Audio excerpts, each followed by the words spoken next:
Yo, yo, yo. Hi, everybody, and welcome to the Dropped in 3 podcast. I believe this is the third episode, which is wild because it's episode 3 and it's been ages to come back, but we're back and we're better than ever. Now, I will be talking about the winter and or the fall anime on another episode, but today I need to talk about the summer anime because there are 4 anime that I really wanted to talk about and more express about my thoughts on and how I felt. But I won't lie, summer was weird for me. Summer was very weird because there were good anime out. There were very good anime out. It's just there weren't that many. I mean, now that we've come into this age where anime is becoming, well, it's pretty much mainstream, right? Usually there's like a lot of anime out, like loads and loads and loads of anime. I mean, look at Fall. Fall is crazy, and I have no idea how long that episode is going to be. That episode is probably going to be an hour plus. I don't know how I'm going to do it, but Summer was weird because Summer didn't have that many anime, but there were some cool ones, especially one that I'm gonna talk about, one of the new ones, which I was really interested in. But it was mainly a lot of returning anime, and I couldn't complain about that. I mean, hey, maybe we needed some downtime after like the craziness that was the rest of the year. But I didn't really watch that much anime. I won't even lie. Honestly, before I even came to this episode, I was catching up on a couple of anime, which is crazy. So I don't know if that's a me thing or if that's an anime thing, but I hope that doesn't happen with this one. I mean, Fall is crazy. I mean, Fall, I think I'm stuck on anime in Fall, but yeah, summer was a weird one, especially when I went to Japan and having all the cons and everything in between. I just didn't really sit down and just take in the anime. Like a lot of the anime, I started a couple episodes and I just left it for ages. But that's not what's important. What's important today is we're going to be talking about some anime, and I'm mainly focusing on 4. So this episode will probably be one of the shorter episodes. I'm expecting like 30 minutes or so, unless I like talk for ages, which I hope not. But let's start off with JJK Season 2. Now, I'm not going to talk about Shibuya, and I'm going to hint at Premature Death because it's only an episode, so I don't really want to talk too much about Premature Death. So Shibuya is going to be another episode, and yes, Shibuya is lit. I know, I get it, but we'll talk about that later. Now, let's talk about Hidden Inventory. And to start off with, what really impressed me, especially in the first episode, was, I would say, the directing. The directing of JJK Season 2 has gone up a level. And JJK, let's be real here, Mappa's done the Lord's work with that manga because, my God, like, it kind of reminds me of Demon Slayer, whereby Demon Slayer, you look at the manga and it's a good story, it's good, but you look at the art and you're like, all right, the art is all right, it's a bit rough, and the story, yet again, it may be a good story, but it's not like groundbreaking. It's not Chainsaw Man, it's not My Hero, it's not One Piece, but it's a good story, right? But then you go into the anime and you're like, whoa, they just transformed that anime and it turned into something special. And the thing is about anime, especially with Battle Shonen, is they have that leg up when it comes to animation and even translating it into an anime, because when you're doing a manga with fights, it's very hard to picture it, if that makes sense, because you're seeing it literally like a comic.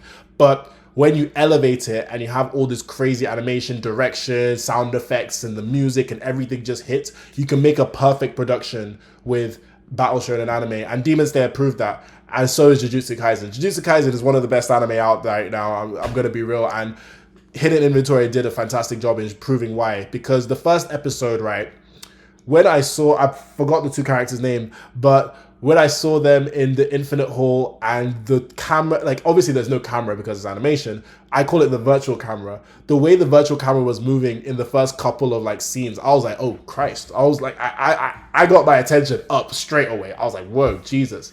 And all I can say about Hidden Inventory is what an adaptation, right? This is an arc that's really, really small, and I forgot how like small it was until I watched it again. I was like, oh my God, yeah. I think it was like 11 chapters or something like that. It goes quick.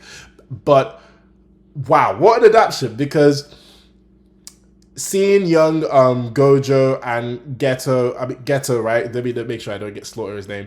I believe it. Yeah, Geto. Okay, cool. Suguru. I was going to call it Suguru, but Geto, yeah. Seeing young Gojo and Geto is an interesting story, seeing them as friends, because we see them in Jujutsu Kaisen 0 and they're like, oh, we're all buddy, and you're just like, okay, I guess, but you haven't really seen it. But seeing them in school and seeing how cool they were, the fact that they've bounced off each other and the vibe. It's just unfortunate that they weren't able to stick as friends, unfortunately. But the arc, even though it's not like it's an important arc and stuff happens, but it's not like a lot of things happens. And I don't want to spoil any episode. By the way, I'm not going to spoil any of the anime, just to let you know. But all I can say was animation is still top tier. The art is gorgeous as usual.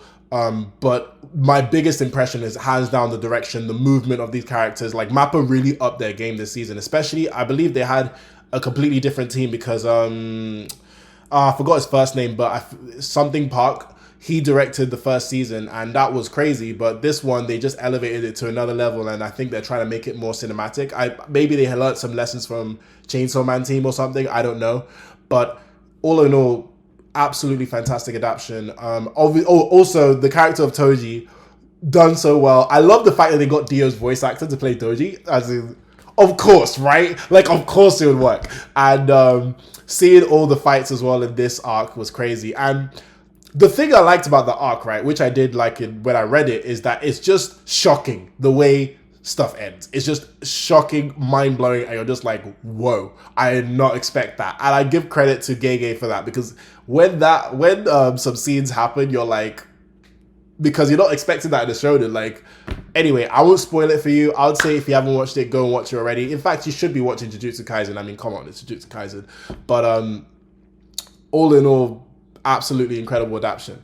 Moving on to the next anime, we're going to be talking about Bleach, the 1,000-Year Blood War Arc Part 2. Now, I'm going to be real. I'm on my anime list right now, and I'm looking at Bleach. I don't understand why it has such a stupidly high rating. I'm going to be real. Like, I love Bleach. Don't get it twisted. I love Bleach.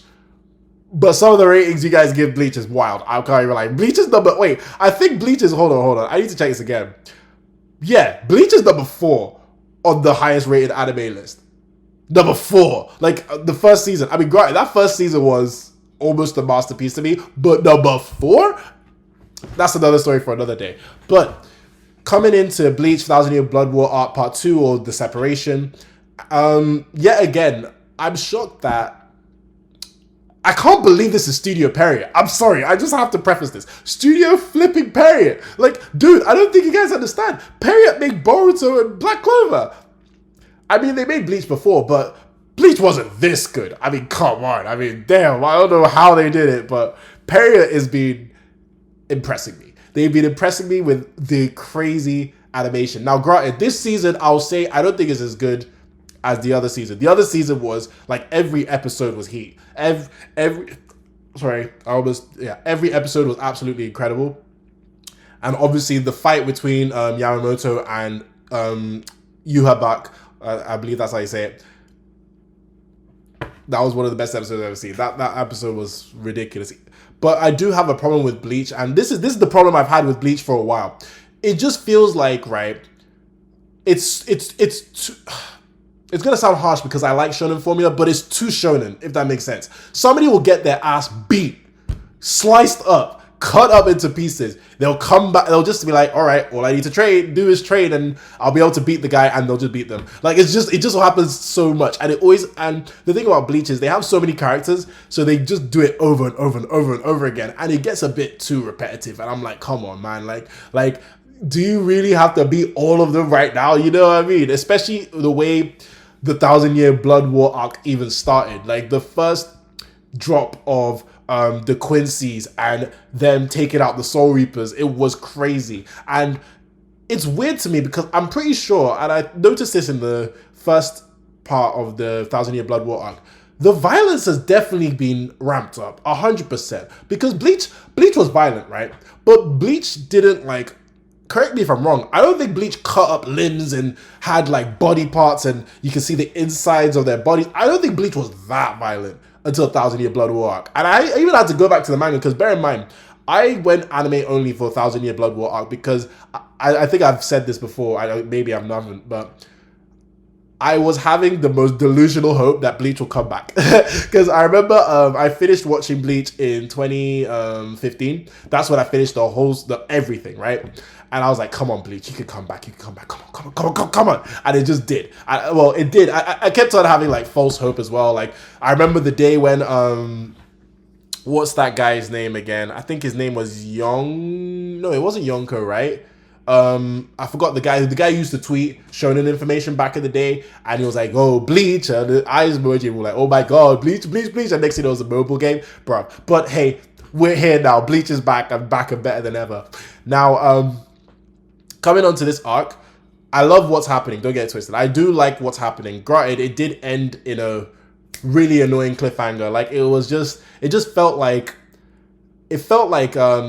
it ended on it didn't even feel like it ended on a court. It felt worse than that. It just felt like it just ended abruptly, you know? It just felt like, come on, man, why are you ending there? I understand why they ended it there, because, 13 episodes, they can't go more, right? It's animation. But damn, it just felt there's a rude way of saying how it felt, but it felt like you were enjoying yourself and you just didn't finish. That's basically how it felt like to me. I won't even lie. That's the most God.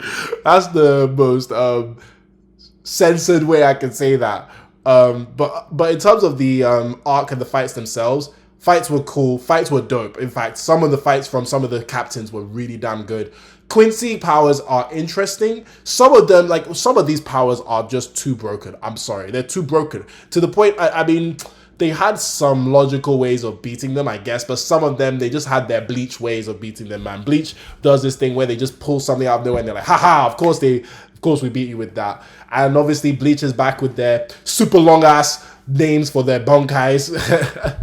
Like, bro, there was one bankai where I just read the name and I was just like, how are you saying this? Like, I actually felt bad for the dub actors, because I was like, how are you gonna pronounce that, right? Like, especially the one towards the end, the fight that bankai, like, no, the actual bankai at the end. I just saw 3 words, long words, and I was like, yo, I was like, ain't no way. But not really an issue. But one thing I've noticed about this season, and I don't know what is happening. Well, the manga's over, so I mean, it's a story thing, but Rukia feels so secondary now. I mean, I don't know if it's the same for anybody else, but for me, Rukia was like, it was Ichigo and Rukia, you know what I mean? It was them two. She was the Soul Reaper that gave him this powers. So I expected more, but granted, we saw like some cool, like she had a cool fight, and I was like, yo, this is awesome, right? Even though I got spoiled by Jump Force, but it was awesome to see the fight, right?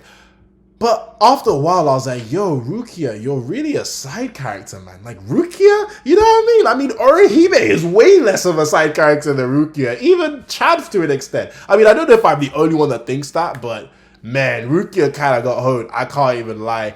But I would say my favorite fight, man, the problem is it's easy. It's usually because Kenpachi Zaraki fight. It's usually like, it's so easy for me to just say, oh, Kenpachi. But I did, like, Kenpachi's fight was crazy because the guy he fought was just broken. Was just ridiculously broken. Actually, no. I take that back. It's either between Kenpachi or the final fight because of how imaginative the power was. Like, I did like the creation, like the way they did that power. I'm not gonna spoil it yet again, but it was basically using a color in order to fight.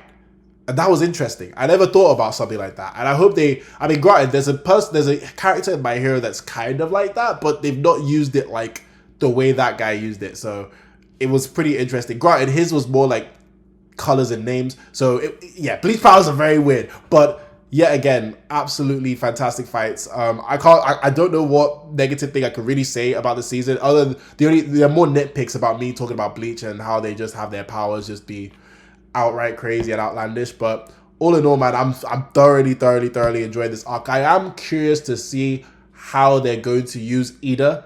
No, not Ida. What am I saying? Ida. Oh my God, Ida. You know, my God. Ishida. Christ, Ishida. I said Ida.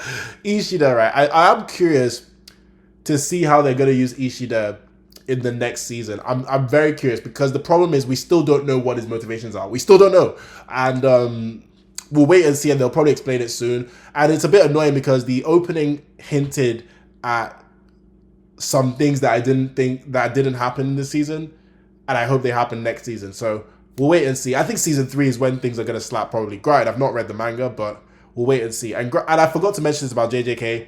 The opening slaps of JJK. This Bleach opening slaps. Actually, all 3 of these guys. Well, maybe not Mushoku, but all pretty much the other 3 opening slaps. So third anime, and this is a new anime, so it's not a returning one. Zom 100, right?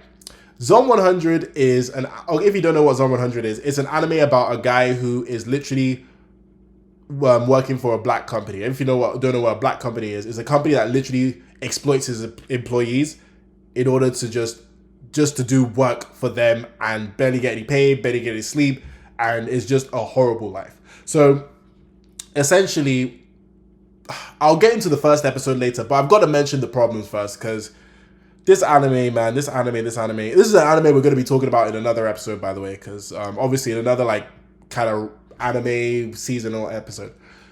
Because, bro, what the fuck happened with this anime, fam? Like, dude, the amount of delays that I've seen with this anime is nuts. To the point where I'm like, why did they even release it in summer? Why couldn't they just wait until, like, I don't know, 2024 to release this anime? Or, like, even fall, if you could? Like, because the anime starts, right?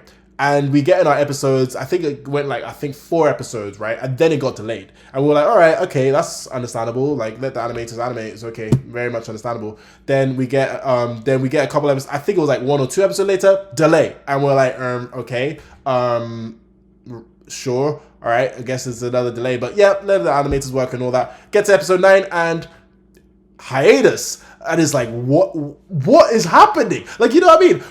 What the flip was that production schedule? Because it's so ironic that an anime about letting yourself go from being a slave to work is getting destroyed because it did not let itself go and it's pretty much a slave to its own work. It's so ironic, isn't it? And it's so annoying because this anime is so damn good. It's so well animated. The art is gorgeous. The characters are interesting, and I love the message of this anime. Speaking of the message, right? Episode 1, I don't want to get into it, and I don't want to spoil it too much, but episode 1 was one of the best episode 1s I've ever seen. It was so damn good. It explained the anime. It basically gave you the understanding of what the anime is in that one episode, and it had barely any zombies, right? Well, in the beginning, barely any zombies. Towards the end, except towards the end. And such a strong episode because you're literally seeing Akira in this company slaving, and it's so relatable. I mean, granted, not everybody works in a black company, but the fact that you're a slave to work, you're basically being a zombie at work, and you're not really enjoying life, more like you're living to work than working to live. More that you're living to work but not working to live. It's such a powerful message, and even the way they directed that, so damn good. And it really like hit home because everybody, like a majority of the world, right, works a 9 to 5 and goes 9 to 5 to work. Like I work a 9 to 5, right? When you go into work and you're just thinking about work and you're just thinking about bills and you're just thinking about how do you do these things, and then you get older and older, you start cutting off your friends and trying to focus more on work, and you're too tired to do the fun things you want to do. And you just have regret after regret because you're just focusing on the next thing after the next thing. This anime teaches you, man, sometimes you just need to let go. Granted, there's a whole zombie apocalypse that happens in order for Akira to let go. So yes, there is a realm of fantasy. But isn't that what life is all about? Like not just working, but living. And that's the story of Akira. He's had this whole life where he's just been working and it's just been tragic and it's been trash. But then as soon as this zombie apocalypse happens, while everybody else usually would be like running for their lives, scared, crazed, be like, oh my God, what the hell's happening to the world? This man is like, bro, I am free and I'm having fun. And that is my aim for my life, bro. My bucket list, 100 list, I'm going to do this before I die and I'm going to have fun doing it. And I just love that message. And that's why I love this anime. Too bad it gets delayed like crazy. But hey, what can we say? It's just animation and all that. And I hope they just fix this. I really, really hope they delayed this till 2024. It really could have just hit home. Granted, Netflix also has Zom 100, the live action version, so maybe they wanted to get it out before Netflix, but it's such a shame that this anime has got all these problems, especially with the message that it has. And also, what I like about this anime is you'll see different characters go in like similar positions to Akira, not just working for a black company, but being unhappy with their lives and letting go because they're literally in a zombie apocalypse. They're like, yo, what else can go wrong? We're literally in a zombie apocalypse and anyone can die at any point. You may as well just do whatever you want to do in this life. And it's kind of like the zombie One Piece, right? One Piece is all about following your dreams. Zom 100 is like, all right, follow your dreams because, you know, you may as well. There's nothing else you can do.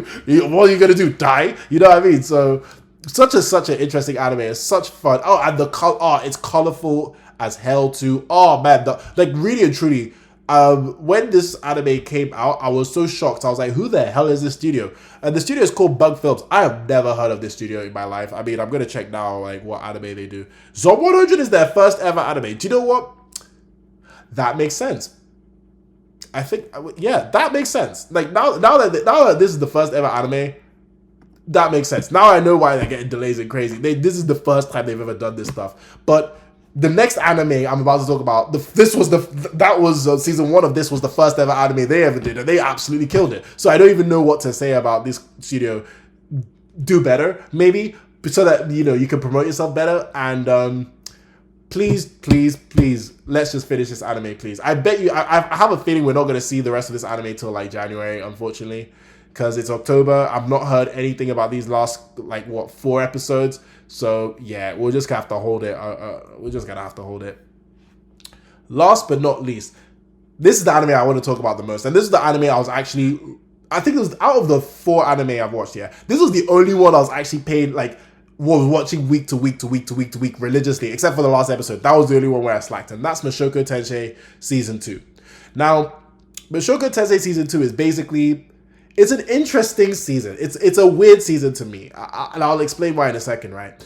Because it's all about Rodeus trying to regain, it's all about him trying to fix his dick. But it's also about him trying to regain his confidence, right? And after what happened at the end of season 1 and how he's basically kind of lost his love and is basically feeling depressed. I mean, when you really think about it, even though it sounds like a joke, this could actually happen to someone. Like they could literally have the love of their life just walk out their life and they're thinking, okay, what's the point of life anymore? You know what I mean? So, and especially with a guy who, like, if you really put things into perspective, this is a 30-year-old NEET who has never had attention like this in his life. He's never had love. He's never had any type of, like, connection like that. Like, this is the first time. I mean, he's so used to, like, this is a guy who was literally in his room for ages, secluded because he just could not be with people. And now he's finally had love for the first time in his life. Granted, I don't want to say it's problems, but it's with a kid. And let's not talk any further about that. But yeah, granted, it's all that, right? I could understand why he's in a state that he's in. And because of that state, it puts him in a very particular position. And he's trying to fix it throughout the whole season. And granted, if you explain this to someone, what this season is about, they'll probably think you're taking the piss. But like, the main point of this season is not about Rudeus fixing his dick. It's Rudeus trying to regain love, if that makes sense, or trying to come back to love. It's kind of like Vinland Saga season 2, but a little bit like sounding less serious, if that makes sense. And when I look at the whole season overall, I did like the first couple episodes because it was like a mini arc and it was interesting to see these different characters, to see Rudeus adventuring. Even though he's absolutely broken, it was actually interesting to see a different part of the world. So that was pretty cool. But I will say the university arc, which is majority of the arc, was really good, but it was really good to some extent. But when you've come from season 1 part 2, which was literally heat, like this was that season was crazy. I mean, that was like a literal adventure, right? I don't know what else you could have done to get the sense of adventure, and you come to this school arc. Granted, people are probably going to get at me because I'm a My Hero fan, and I always say, oh no, in My Hero it's understandable because they're in school and all these things and all that thing. But this school arc, it was very rough to get adjusted to. I won't even lie, especially with some of the episodes. Some of the episodes felt like we could have just skipped over it, but of course you can't because they're clearly important for some reason, maybe in the future. But some of the episodes just felt like, man, this is just plot for plot's sake, you know what I mean? And that was probably a lot of my problems with this season, because I got the message, and by the time you get to the end of the season, you're like, do you know what? I get it, right? I get it, and it's cute, and it makes sense. But when you think about it, plot-wise, like the plot, not the story. The overall story, I get it. It's nice, it's cool, it's cute. But the plot, like every single episode, how was it leading towards this story? Towards the message of love, right? How was it leading towards it? I was like, yeah, I don't think it's that great. I was enjoying it, sure, but I was like, I think this could have been told better, in my opinion. They could have done, like, I wish, for example, right? I don't want to spoil it too much, but it was basically Rudeus trying to regain his love, and he ended up having like some kind of like connection to someone who was a guy, or who was dressed up as a guy. I wish they played on that a lot more, but they didn't. Like, stuff like that would have been interesting. Or I wish it wasn't too long to get to the point where we got to at the end. Like, things like that. And I don't know if they're nitpicks for me, but for me, I just feel like it did ruin the, like, not like it's bad or anything. It's very good, but it did take Mushoku Tensei down a peg, especially as you come from season 1 part 2, which every single episode, everything mattered. We're like, yo, we're going to go to this place, and we're going to make what was it called, Dead End, and we're going to get these characters in order to help us expand the reach of Dead End, and then all of this is going to lead to us finding the kids, like the whole Rudeus' family. This. You see what I mean? That was season 1 part 2. That's why it was so damn good. It felt like a literal adventure, but this was just a whoa. This is a hard stop, and yeah, I mean, granted, I had a weird feeling until the final 2 episodes. The final 2 episodes, to me, I think it saved it. I would lie. If it wasn't for those 2, I would have been like, yeah, it was pretty good, but like, it's not Mushoku Tensei's heights, in my opinion. Like, season 1, I still think this is probably the worst part of the 3 parts, but yeah, like, I did enjoy the living daylights of it. Don't get twisted. Granted, I think Sylphie helped enjoy it. Like, I won't lie, she helped a lot. Because if she wasn't such a cool character, I don't think this season could have been a bit mid. I won't lie, but she helped it, and seeing Rudeus overcome his struggles was interesting. It was interesting.